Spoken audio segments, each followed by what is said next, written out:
The Middle East was better off with Saddam Hussein and Muammar Gaddafi in power.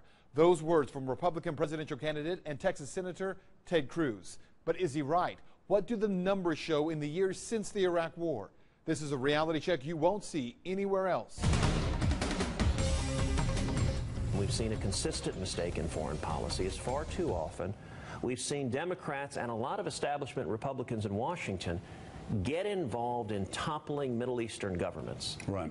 And it ends up benefiting the bad guys. It ends up handing them over to radical Islamic terror.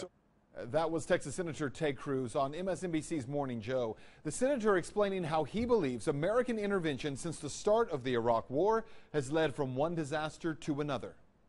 Was the world, in fact, in the Middle East a more secure place when Saddam Hussein was in power, when Muammar Gaddafi was in power, and when Assad wasn't fighting for his life in Syria? Of course it was. It was more stable. That's not even a close call.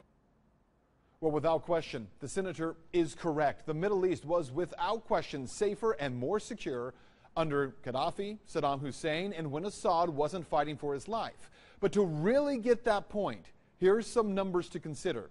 According to reports from our own U.S. government, reports of deaths from terrorism in the Middle East between 2002 and 2014 have increased 4,500%.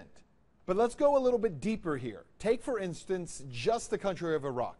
Before the 2003 U.S. invasion, do you know how many suicide attacks there were in Iraq?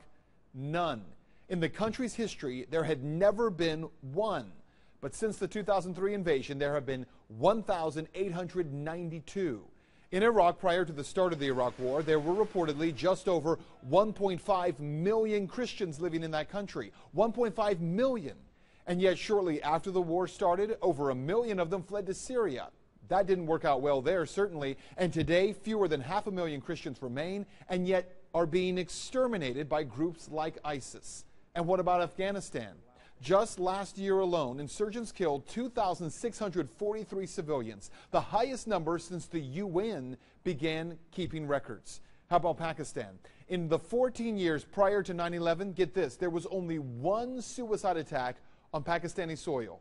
In the 14 years since, 486 suicide attacks. The same is true in the past 14 years in Somalia, 88, Yemen, 85, Libya, 29, Nigeria 91, and in Syria 165. So what you need to know is that 14 years after this so-called war on terror began, the United States is on track to have spent $6 trillion on just the wars in Iraq and Afghanistan. Putting that into perspective, that means that we have spent $75,000 per American household, most of it borrowed money. What's more, nearly 7,000 U.S. military personnel have died. Tens of thousands more are being lost every day as 22 U.S. veterans commit suicide each day. If we're to be honest here, the only thing that the war on terror seems to have brought us and the rest of the world is more war and more terror. That's Reality Check. Let's talk about that tonight on Twitter.